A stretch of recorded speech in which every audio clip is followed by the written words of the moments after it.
I studied Gödel's Incompleteness theorem. Every graduate student in the philosophy department had to go through that. And I didn't understand it. I couldn't prove it. But I've been thinking about it. They let me continue on because I wanted to do ethics and philosophy of religion and not analytic philosophy. But Gödel's Incompleteness theorem was one of the turning points of the 20th century.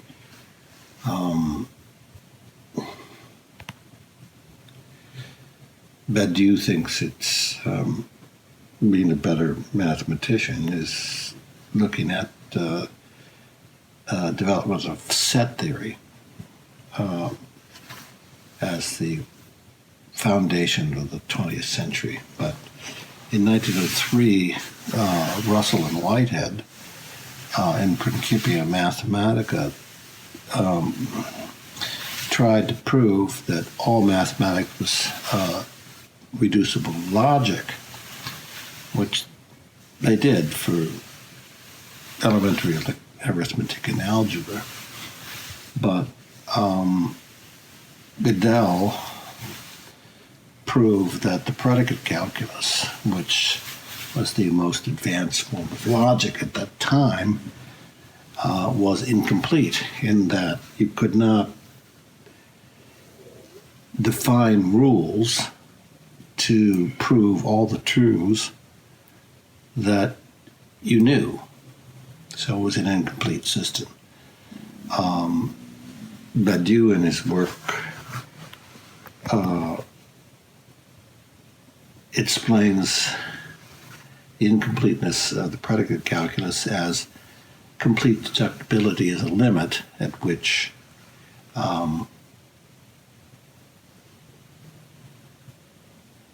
we cannot pass.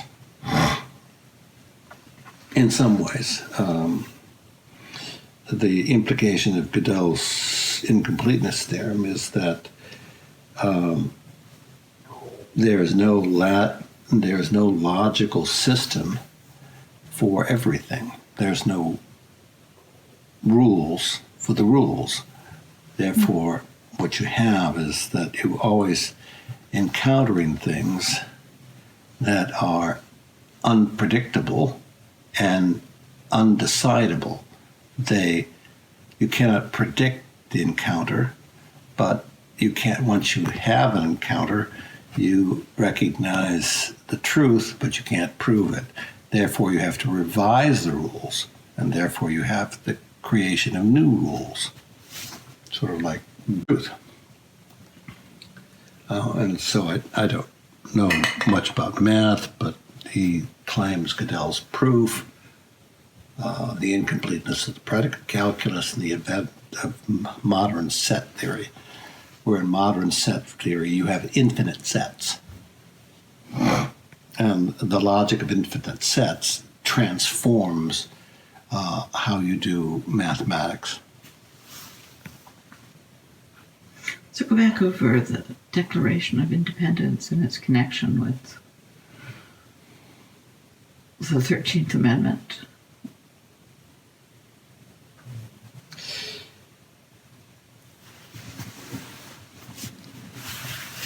Okay, take Bill Maher's thing, new rules, and take it as that this comedic trope actually has some deeper philosophical message, which in some sense he uses new rules as a way to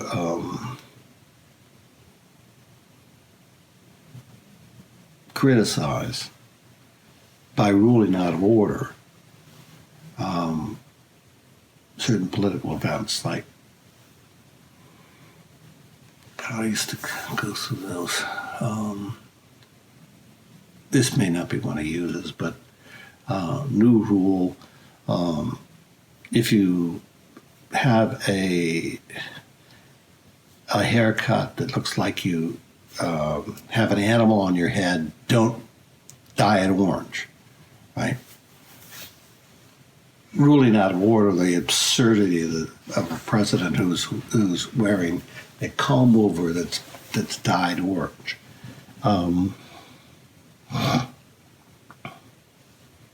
Okay.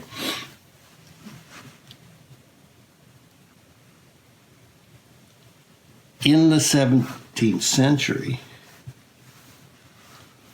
you have, and the early part of the 18th century, you have the creation of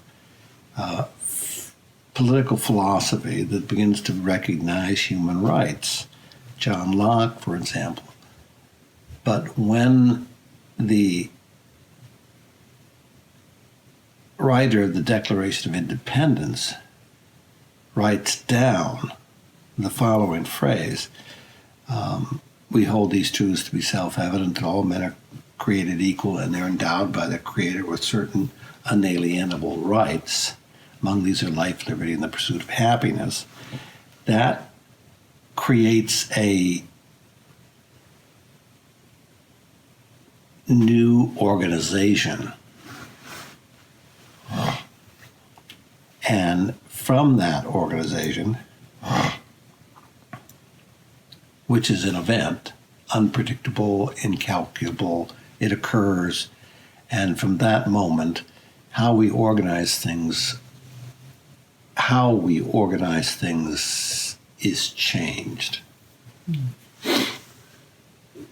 And people say, yes, of course, that's the foundation of a democracy. Rights and liberties. We hold these truths to be self-evident that all men are created equal and they're endowed by the Creator with certain inalienable rights. That applies to men, not to women. It does not apply to African American slaves, Native men American. and women. Native American. Or Native American, right? Now, once that statement is made, however,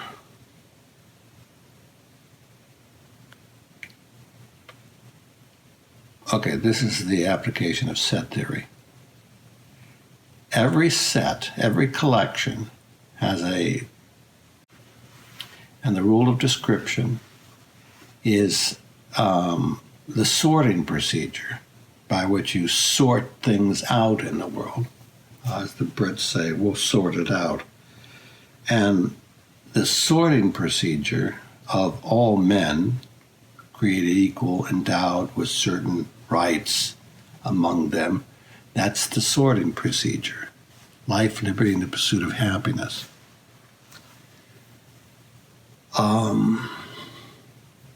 Which is a change from John Locke, because John Locke said pursuit of property.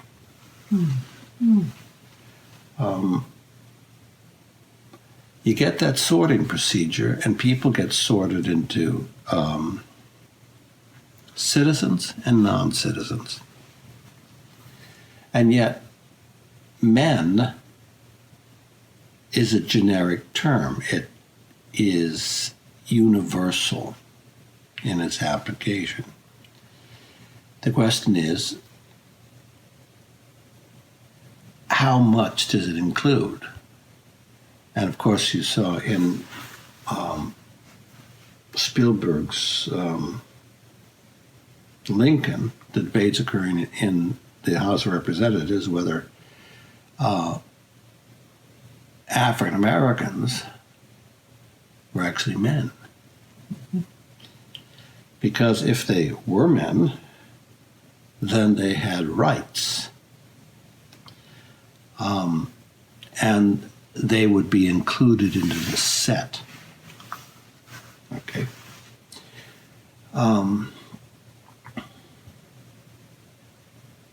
The example that people sometimes use is the category of people without papers, sans papier, that refugees in Europe are people without papers. How much responsibility do we have to people without papers? Particularly, how much responsibility do we have towards them as persons or men who have rights, men and women and children who have rights? The category, on the edge of every category, every collection that is described by a particular type of sorting, we'll sort it out by these rules. These rules create a sorting pattern by which people are put into groups, classes, sets. On the outside of the set, outside the circle, there are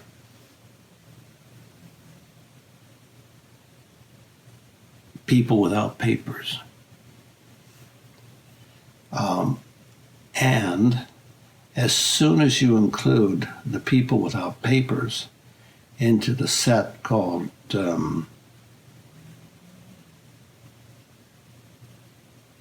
Citizens of France, you change the sorting rule in such a way that it begins to have unpredictable consequences. Our immigration debates are about that. Essentially, they're here, but they're not included. What would you do if you included them, and what kind of rules would you have to have? What would be the path to citizenship? Right? Now, what you saw in the